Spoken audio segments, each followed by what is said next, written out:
నమస్కారం, Chandu RK news కి స్వాగతం. హెడ్లైన్ చూద్దాం. తెలుగు రాష్ట్రాల్లో జోరుగా వర్షాలు, స్తంభించిన జనజీవనం, మరో 2 రోజుల పాటు వానలు.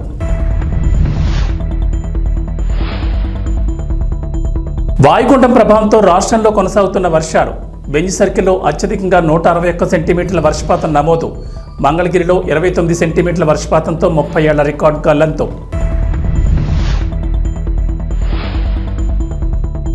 బంగాళాఖాతంలో స్థిరంగా కొనసాగుతున్న వాయుగుండం. ఉమ్మడి కృష్ణా, గుంటూరు, పశ్చిమ గోదావరిలో బీభత్సం. రాయలసీమ, కోస్తాలోని పలు ప్రాంతాల్లో అత్యంత భారీ వర్షాలు. తెలంగాణ సర్పంచ్ ఎన్నికలు, రిజర్వేషన్ల ఖరారు తర్వాతే ఎలక్షన్. బంగాళాఖాతంలో ఏర్పడిన వాయుగుండం ఉత్తర ఏపీ, దక్షిణ ఒడిశా, కళింగపట్నం సమీపంలో అర్ధరాత్రి తీరాన్ని దాటింది. దీంతో 2 తెలుగు రాష్ట్రాల్లో జోరుగా వర్షాలు కురుస్తున్నాయి. భారీ వర్షాలకు జనజీవనం స్తంభించిపోయింది. స్కూళ్లకు అధికారులు సెలవులు ప్రకటించారు. ఎడతెరిపి లేని వర్షాలతో వాగులు, వంకలు పొంగి పొర్లుతున్నాయి. చెరువులు, జలాశయాలు, ప్రాజెక్టులు జలకళను సంతరించుకున్నాయి. ఏపీ, తెలంగాణలోని చాలా జిల్లాలకు ఐఎండీ రెడ్ అలర్ట్ జారీ చేసింది. మరో 2 రోజుల పాటు అత్యంత భారీ వర్షాలు కురిసే అవకాశం ఉందని వాతావరణ శాఖ హెచ్చరించింది. దీంతో అధికారులు అప్రమత్తమయ్యారు. లోతట్టు, తీర ప్రాంత ప్రజలు అలర్ట్గా ఉండాలని హెచ్చరికలు జారీ చేశారు. ఇక హైదరాబాద్ మహానగరాన్ని ముసురు కమ్మేసింది. శనివారం ఉదయం నుంచి ఎడతెరిపి లేకుండా వర్షం కురుస్తూనే ఉంది. చల్లటి గాలులు వీస్తున్నాయి. ఇవాళ ఆదివారం కావడంతో ఉద్యోగులు, విద్యార్థులు ఇళ్లకే పరిమితమయ్యారు. భారీ వర్షాలతో తెలంగాణలో రికార్డు స్థాయిలో వర్షపాతం నమోదవుతోంది.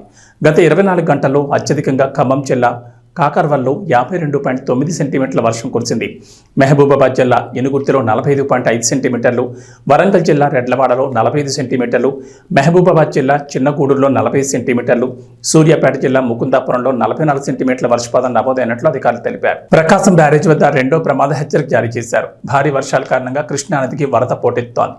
జూరాల, శ్రీశైలం, నాగార్జున సాగర్ ప్రాజెక్టుల గేట్లు ఎత్తడంతో అధికారులు ప్రకాశం బ్యారేజ్ వద్ద 2వ ప్రమాద హెచ్చరికను జారీ చేశారు. పైనుంచి వస్తున్న 5,67,360 క్యూసెక్కుల నీటిని సముద్రంలోకి విడుదల చేస్తున్నారు. నదీ పరివాహక లోతట్టు ప్రాంతాల ప్రజలు అప్రమత్తంగా ఉండాలని అధికారులు హెచ్చరించారు. బంగాళాఖాతంలో ఏర్పడిన అల్పపీడనం బలపడి వాయుగుండంగా మారడంతో రాష్ట్ర వ్యాప్తంగా విస్తారంగా వర్షాలు కురుస్తున్నాయి. గత 2 రోజులుగా ఎడతెరిపి లేని వర్షాలకు విజయవాడ నగరం అతలాకుతలమైంది. లోతట్టు ప్రాంతాలన్నీ నీట మునిగిపోయాయి. రోడ్లన్నీ జలమయం కావడంతో జనం తీవ్ర అవస్థలు పడ్డారు. 24 గంటల వ్యవధిలో ఏకంగా 29 సెంటీమీటర్ల వర్షంతో వరుణుడు కుంభవృష్టి కురిపించాడు. దీంతో 30 ఏళ్ల కిందటి రికార్డు బద్దలైంది. రహదారులన్నీ ఏరులయ్యాయి. ఏకధాటి వర్షాలకు మొగల్రాజపురంలో కొండచర్యలు ఇళ్లపై విరిగిపడి 6గురు మృతి చెందారు. బెంజ్ సర్కిల్లో 161 మిల్లీమీటర్లు, గన్నవరం ఎయిర్పోర్ట్ వద్ద 123 మిల్లీమీటర్ల వర్షపాతం నమోదైనట్లు ఏపీకి చెందిన ప్రముఖ వాతావరణ నిపుణుడు కె ప్రణీత్ తెలిపారు. ఈ స్థాయిలో ఆగస్టులో వర్షం కురవడం 200 ఏళ్ల తర్వాత ఇదే మొదటిసారని అన్నారు. తాడేపల్లిలో 121 మిల్లీమీటర్లు, మంగళగిరిలో 118 మిల్లీమీటర్లు వర్షం కురిసింది. సరిగ్గా 25 ఏళ్ల కిందట 1999లో ఈ స్థాయిలో వరద నీరు, వర్షపు నీరు నగరంలోకి చేరి ప్రజలు అనేక ఇబ్బందులు పడ్డారు. అప్పట్లో కృష్ణానది వెంట కరకట్టలు తెగిపోయేలా ప్రమాదకరమైన పరిస్థితులు నెలకొన్నాయి. పశ్చిమ మధ్య బంగాళాఖాతంలో ఏర్పడిన అల్పపీడనం శనివారం బలపడి వాయుగుండంగా మారి స్థిరంగా కొనసాగుతోంది. ప్రస్తుతం విశాఖపట్నానికి ఈశాన్యంగా 80 కిలోమీటర్లు, కళింగపట్నానికి నైరుతిగా 40 కిలోమీటర్లు, ఒడిశాలోని గోపాల్పూర్కి నైరుతిగా 160 కిలోమీటర్ల దూరంలో కేంద్రీకృతమై ఉన్నట్లు భారత వాతావరణ విభాగం వెల్లడించింది. వాయుగుండం గంటకు 6 కిలోమీటర్ల వేగంతో కదులుతోందని, ఆదివారం కళింగపట్నం వద్ద తీరం దాటే అవకాశం ఉందని అంచనా వేసింది. దీని ప్రభావంతో రాష్ట్రంలో ముఖ్యంగా కోస్తా, రాయలసీమలోని కొన్ని చోట్ల భారీ నుంచి అతి భారీ వర్షాలు, కొన్ని ప్రాంతాల్లో మోస్తరు వర్షాలు కురుస్తాయని తెలిపింది. పశ్చిమ వాయు దిశగా కదులుతోన్న ఈ అల్పపీడనం శనివారం రాత్రి తీరం దాటే అవకాశం ఉందని ముందు అంచనా వేశారు. కానీ ఇది ఆ ప్రాంతంలో స్థిరంగా ఉండడంతో ఆదివారం ఉదయం తీరం దాటుతుందని భావిస్తున్నారు.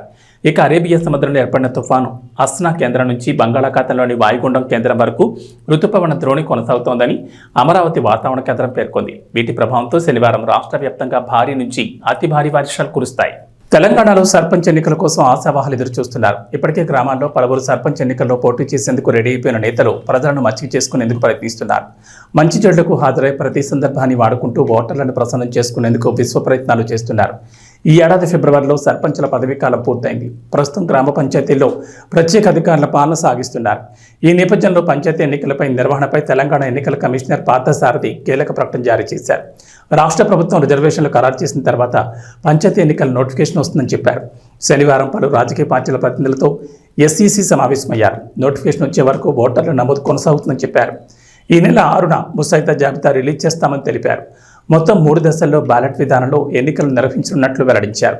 అసెంబ్లీ ఎన్నికల జాబితాలో ఆధారంగా వార్డులు, గ్రామ పంచాయతీల వారీగా ఓటర్ల జాబితాను ప్రస్తుతం రూపొందిస్తున్నట్లు వెల్లడించారు. కర్నూలు జిల్లా వెల్దుర్తి మండలం సిహెచ్సి వైద్యశాలను జిల్లా ఇన్ఛార్జ్ వైద్యశాఖ అధికారి భాస్కర్ ఆదివారం ఆకస్మిక తనిఖీ నిర్వహించారు. ఈ సందర్భంగా వైద్యశాలలో ఉన్న పేషెంట్తో వివరాలు అడిగి తెలుసుకున్నారు. ఈ సందర్భంగా ఆయన మాట్లాడుతూ వర్షాభావ పరిస్థితుల వల్ల ప్రతి ఒక్కరూ దోమల నివారణకు పాటుపడాలన్నారు. ముఖ్యంగా నీటిని కాచి వడబోసి తాగాలని సూచించారు. జిల్లా అధికారి వెంట సిహెచ్సి వైద్యులు doctor Rangaswamy, doctor Dharani, doctor Naveen, Govardhan Giri, PHC doctor Guvan Teja, Ramallakota PHC health supervisor Mohan తదితరులు పాల్గొన్నారు.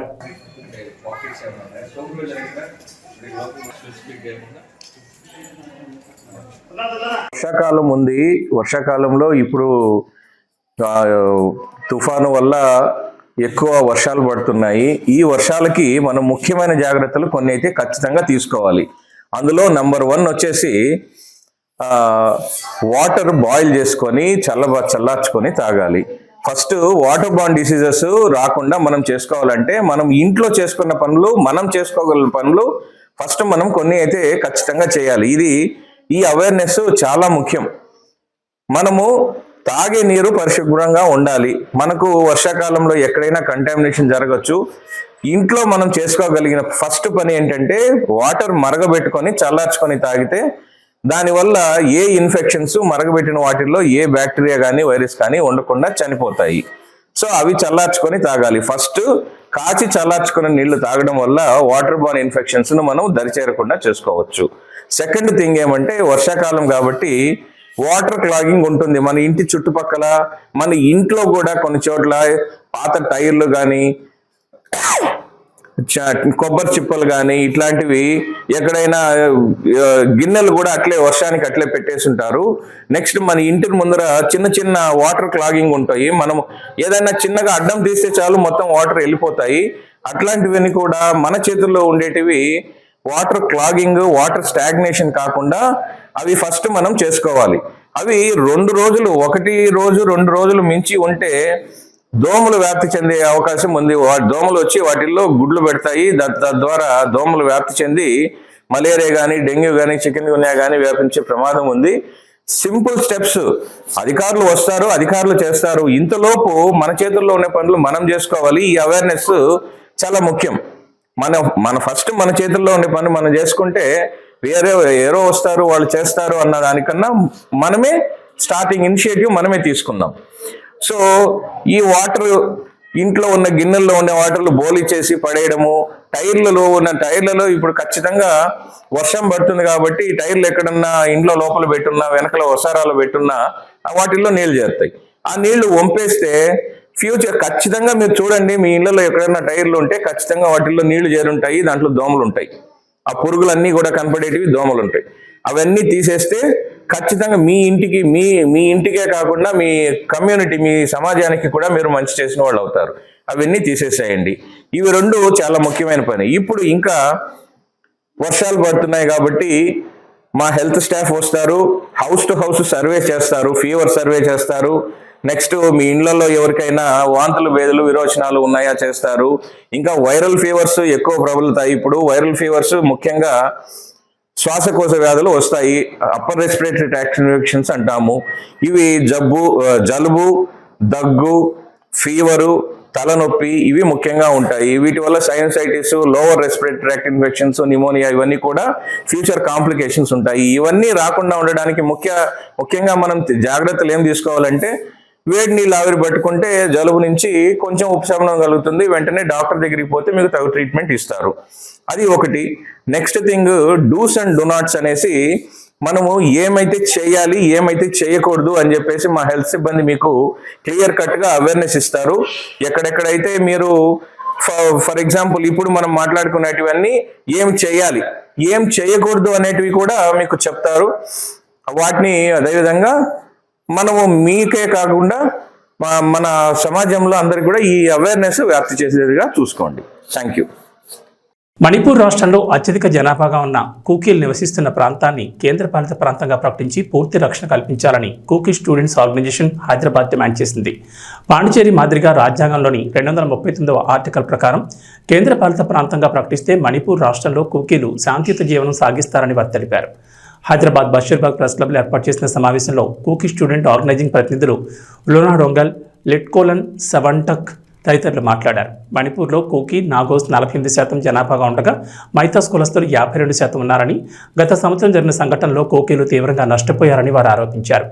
191 మంది హత్య చేయబడ్డారని, 39 మంది అదృశ్యమయ్యారని, 41,000 మంది మణిపూర్ రాష్ట్రాన్ని విడిచి వేరే రాష్ట్రాలకు వలసపోయారని, తెలంగాణకు కూడా అధికంగా వలస వచ్చారని వారు తెలిపారు. కూకీలపై బాంబులు వేసి జాతిని నాశనం చేయాలని మణిపూర్ రాష్ట్ర CM Biren Singh audio viral అవుతున్న నేపథ్యంలో కూకీలు తీవ్ర ఆందోళన చెందుతున్నారని అన్నారు. మణిపూర్ దాడులపై జ్యుడిషియల్ కమిషన్ ఏర్పాటు చేసి నివేదికను సమర్పించినప్పటికీ ఇప్పటి వరకు ఎలాంటి చర్యలు తీసుకోలేదని, బాధ్యులైన దోషులపై కఠిన చర్యలు తీసుకోవాలని వారు డిమాండ్ చేశారు. Secretary for Kuki Student Organization, Hyderabad branch, and I am Francis Haukim. I am also a representative of Kuki MP Manipur for Hyderabad.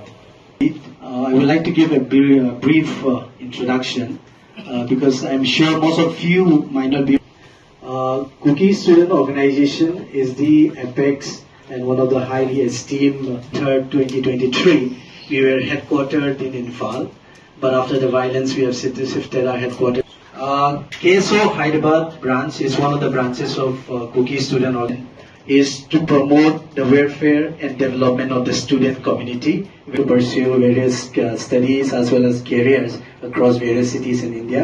So the aim of Kuki Student KSO Hyderabad branch also organizes regular academic as well as several cultural activities to meet those goals. As well as the various branches has been forced to raise our voices against the various atrocities which are meted out to our community in Manipur. Critical issues which are very pertinent to the ongoing conflict introduced briefly and which is also there in the banner. Now, organizations and the various civil society shouting at the top of our voices that this conflict is not a fight between just two communities, but it's nothing but a Kukis and Nagas, two main tribes, Kukizo, Nagas, two main tribes. So, May 3, 2003 ki jarigina anni meeku telusu ani jarigindi more than 200 చచ్చిపోయారు, even 39 still missing lo unnaru, and more than 60,000 people ఇప్పుడు మణిపూర్ కానీ Mizoram, Assam, even తెలంగాణలో కూడా వచ్చారు, displays person అయిపోయారు. So వాళ్ళకి future ఏమిటి, ఇది వైలెన్స్ ఎప్పుడు ఆపుతుంది, ఆపిన తర్వాత ఏమవుతుంది అని ఏం హోప్ లేదు. So their future is very very dark ఫ్యూచర్లో ఉన్నారు. సో ఇప్పుడు వరకు మోర్ దెన్ 1,000 కేసెస్ ఫైల్ అయింది, కానీ ఒక్క కూడా సాల్వ్ అవ్వలేదు. అది నోట్ చేసుకోండి. సో ఈరోజు ఎందుకు ఈ ప్రెస్ మీట్ పిలుస్తున్నామంటే, after this more than 16 months ఏం సొల్యూషన్ లేదు, వైలెన్స్ జరుగుతుంది. Okay fine, government hills valley మధ్యలో బఫర్ జోన్ పెట్టారు, ఓకే తగ్గింది. కానీ misunderstanding, conflict among ethnic communities, but the one that we are currently going through stands out from the other, and there are few reasons why. Firstly, in terms of the duration, this conflict has been going on for more than 1.5 years, almost 1.5 years, and there's a total separation in terms of geography, in terms of ethnicity, and the degree of violence, the destruction it caused, and the scale of violence is incomparable. And this happened while we have stable state government led by the BJP, and also a stable central government led by the BJP. So we need deeper investigation and reflection into this ethnic conflict. And since the start of this ethnic conflict, two communities, the Métis and the Kuki-Jo, they've been blaming each other as to who started the violence, as to who sustained the violence. They keep blaming each other, but then there are some who point credibly to the invisible hand of the state led by the BJP as the cause of this violence. And as we know, while we are blaming each other, we received the leaked audio tape of Chief Minister Biren Singh circulated by the wire, which provide a shocking revelation to the genesis of the conflict, the nature of the conflict, and the forces that sustained it. And this audio leak is a 48-minute recording. It was done in person at a meeting with the Chief Minister in his official residence. The sources claiming anonymity for safety reason. YCP అధినేత మాజీ CM YS Jaganmohan Reddy Kadapa జిల్లాలో పర్యటిస్తున్నారు. బెంగళూరు నుంచి శనివారం ఉదయం కడప ఎయిర్పోర్టుకు చేరుకున్న జగన్ను చూసేందుకు జనం ఎగబడ్డారు. వైసీపీ నేతలు ఎయిర్పోర్ట్లోనే ఘనస్వాగతం పలికారు. మొదట తన పర్యటనలో భాగంగా పెండ్లిమరి మండలంలోని మాచనూరు గ్రామానికి చేరుకున్న వైఎస్ జగన్ ఇటీవల మృతి చెందిన వైసీపీ మండల కన్వీనర్ మాచనూరు చంద్రారెడ్డి కుటుంబాన్ని పరామర్శించారు. చంద్రారెడ్డి చిత్రపటానికి పూలమాలలు వేసి నివాళులర్పించిన జగన్ వారి కుటుంబ సభ్యులను ఓదార్చారు. ఈ సందర్భంగా దారి పొడవునా జగన్కు జనం నీరాజనాలు పడ్డారు. జగన్పై ఆయన కాన్వాయ్పై పూలవర్షం కురిపించారు. ఈ పర్యటనలో పలు కార్యక్రమాల్లో పాల్గొనున్న వైఎస్ జగన్ ఇవాళ రేపు క్యాంప్ ఆఫీసులో ప్రజలకు పార్టీ నేతలకు అందుబాటులో ఉండనున్నట్లు పార్టీ వర్గాలు వెల్లడించాయి. Ram Charan game changer cinema మీద ఒకప్పుడు భారీ అంచనాలుండేవి. శంకర్ దర్శకత్వంలో సినిమాని గొప్పగా చెప్పుకునేవారు. కానీ శంకర్ తీసిన ఇండియన్ 2 చూశాక గేమ్ చేంజర్ మీద అందరికీ అనుమానాలు ఏర్పడ్డాయి. పైగా గేమ్ చేంజర్ సినిమాను మధ్యలో వేరే దర్శకులు డైరెక్షన్ చేశారు. ఆ మధ్య శైలేష్ కొలను ఫిల్లర్లను షూట్ చేశానని అన్నాడు. ఇక ఇప్పుడు ఎస్జే సూర్య నేతృత్వంలో షూటింగ్ జరుగుతోందని తెలుస్తోంది. ఇలా గేమ్ చేంజర్ను శంకర్ లైట్ తీసుకున్నట్లుగా కనిపిస్తోంది. శనివారం సరిపోదా శనివారం థ్యాంక్స్ మీట్ జరిగింది. ఈ ఈవెంట్కు ఎస్జే సూర్య రాలేదు. సరిపోదా శనివారం అన్ని ఈవెంట్లలో సూర్య కనిపించాడు. కానీ సినిమా రిలీజ్ తర్వాత తన పాత్రకు ఇంత మంచి ప్రశంసలు దక్కించుకున్నాక ఈవెంట్కి ఎందుకు రాలేదా అని అంతా అనుకున్నారు. షూటింగ్ ఉండడం వల్ల రాలేకపోయాను, క్షమించనంటూ ఎస్జే సూర్య ట్వీట్ వేశాడు. ఆ షూట్ గేమ్ చేంజర్ అని తర్వాత అర్థమైంది. ఈ గేమ్ చేంజర్ షూట్ పూర్తయిందని అప్పట్లో టాక్ వినిపించింది. రామ్ చరణ్ తన పార్ట్ కంప్లీట్ చేసేశాడు. ఇక కొంతమేర షూటింగ్ ఉందని ఇతర ఆర్టిస్టుల మీద షూట్ చేస్తారని అన్నారు. ఆ షూట్ కూడా అయిపోయింది. కానీ మళ్ళీ కాస్త రీషూట్ చేయాల్సిన సీన్లు ఉన్నాయట. దీంతో ఎస్జే సూర్య ఆ పనిని పూర్తి చేస్తున్నాడని తెలుస్తోంది. ప్రస్తుతం ఎస్జే సూర్య నేతృత్వంలో షూటింగ్ అని బయటకు రావడంతో అంతా ట్రోలింగ్ చేస్తున్నారు. ఏవీ బులెటిన్ విశేషం. నమస్కారం.